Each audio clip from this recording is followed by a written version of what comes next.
सिर्फ हम ताकत के साथ प्रशासन से बात करने गए थे।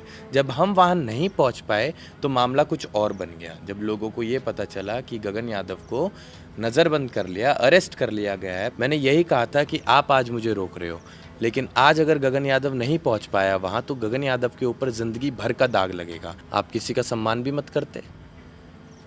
क्या ये जो बाल काटे गए थे वो सम्मान आपके कर देने से आ जाता? अक्सर प्रशासन की गोली से वो काम नहीं हो पाते जो नेता की बोली से हो जाते हैं, क्योंकि हमने किया है ये गलत है। समय की परिस्थिति कुछ ऐसी है जो अभी ये नहीं समझ पा रही कि क्या गगन यादव सही है या क्या गगन यादव गलत है। गगन भी गलत नहीं है, बस व्यवस्था ऐसी बन गई जिसको देखते हुए आज गगन यादव को आप गुंडा भी समझ सकते हैं। इसे 27 का मुद्दा बनाने का उद्देश्य मत रखो आप। बड़ी तकलीफ होती है जब कोई अपनों को नहीं समझ पाता। और मैं कह रहा हूँ कि कोई बात नहीं, आप मत समझिए, लेकिन गगन गद्दार नहीं है। कि हमारे समाज और हमारे समाज की महिलाओं पर कोई अभद्रता करेगा, कोई गलत टिप्पणी करेगा तो ये शब्द है हमारे, उस वीडियो को मैं दिखाऊंगा कि राजनीति फिर दूर है। हमें नहीं बनना कोई विधायक, मंत्री, सांसद नहीं बनना, सच में नहीं बनना साहब। मान सम्मान स्वाभिमान पहले। इटावा के दादुरपुर गांव में एक घटना घटती है। यादव कथावाचकों के साथ उनकी जाति पूछी जाती है। उसके बाद एक वीडियो सामने आता है जिसमें आरोप ये हैं कि उनकी चोटी काटी गई, उनके नाक रगड़वाए गए और आरोप ये भी हैं कि उनके ऊपर शुद्धिकरण के नाम पे मानव मूत्र छिड़का गया। लेकिन इसके बाद एक और घटना घटती है और वो घटना ये घटती है कि कुछ लोग जो कि कथित तौर पर अहिर रेजिमेंट नाम के संगठन से जुड़े हुए थे और वो पहुंचते हैं उस गांव पर हमला करने के इरादे से। जो बीच में पुलिस से उनकी टकराव होती है, एक तरीके से पत्थरबाजियां होती हैं और तो और पुलिस को हवाई फायरिंग करनी पड़ती है। और इन सब के बीच एक नाम उभर कर सामने आता है, वो नाम है गगन यादव का। गगन यादव का नाम इसलिए आता है क्योंकि गगन यादव कुछ दिनों पहले ही सोशल मीडिया पर इटावा चलो का नारा दे रहे थे। हमारे साथ मौजूद हैं वही गगन यादव, उनसे बात करेंगे और इस मुद्दे पे जानेंगे कि आखिर उनकी अपनी राय क्या है।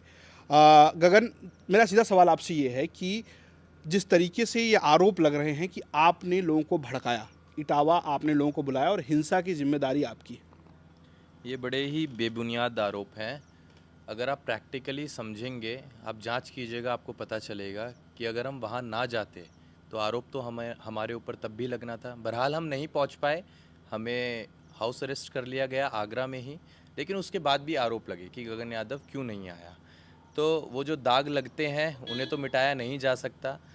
हाँ, आप ये ज़रूर कह सकते हैं कि वहाँ अगर गगन यादव पहुँच जाता तो क्या होता। मुझे विश्वास है कि ये हमारा पहला कोई ऐसा प्रकरण तो नहीं था।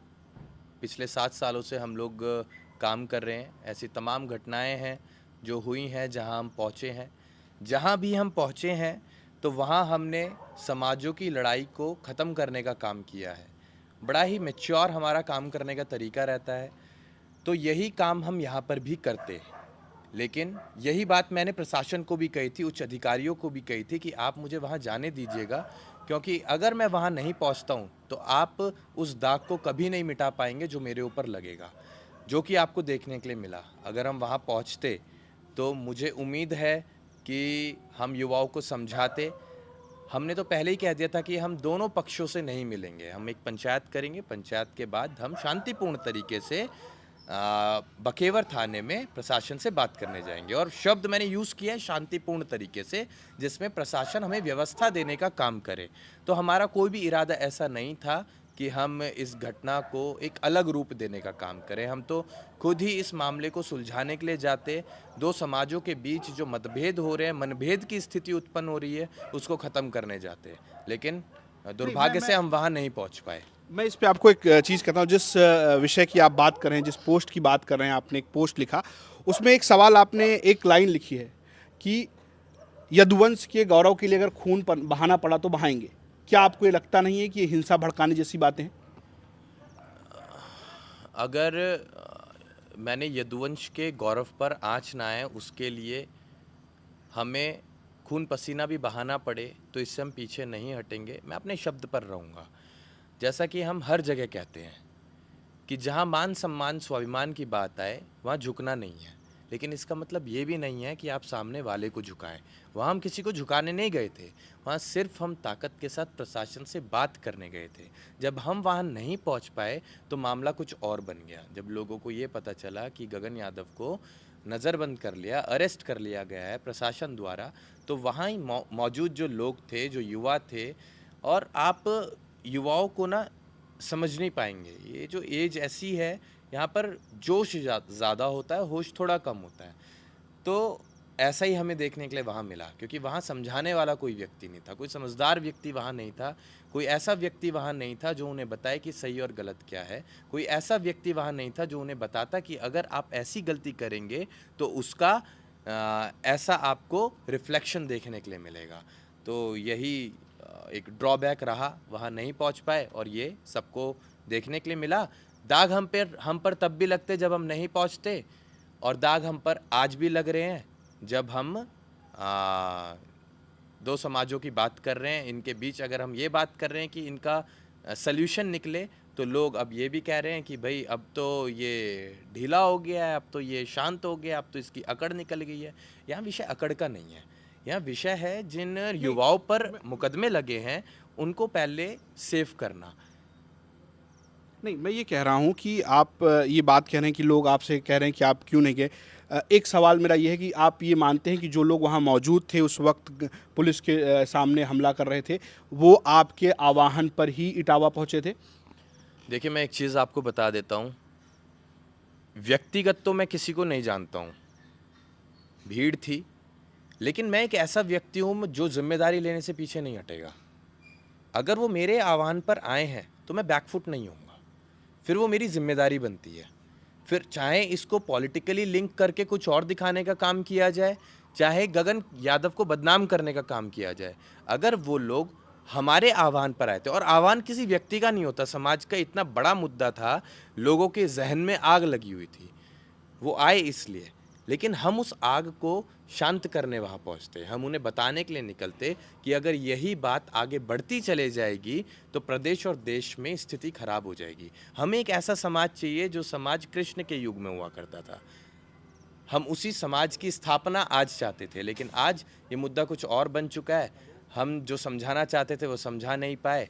अब आप देख सकते हैं क्या चल रहा है। नहीं, तो मैं ये कह रहा हूँ कि ये क्यों ना माना जाए कि एक तरीके से आपने लोगों को बुलाया और आपके बुलाने के बाद लोगों ने वहाँ पर जाकर सीधा हमला किया, तो सीधी सी जिम्मेदारी आपकी बनती है। और इसके लिए अगर आपको माफ़ी मांगनी पड़े, या क्या आपको पुलिस ने इसके लिए अप्रोच किया कि आपने लोगों को बुलाया, अभी तक ऐसा कुछ हुआ है?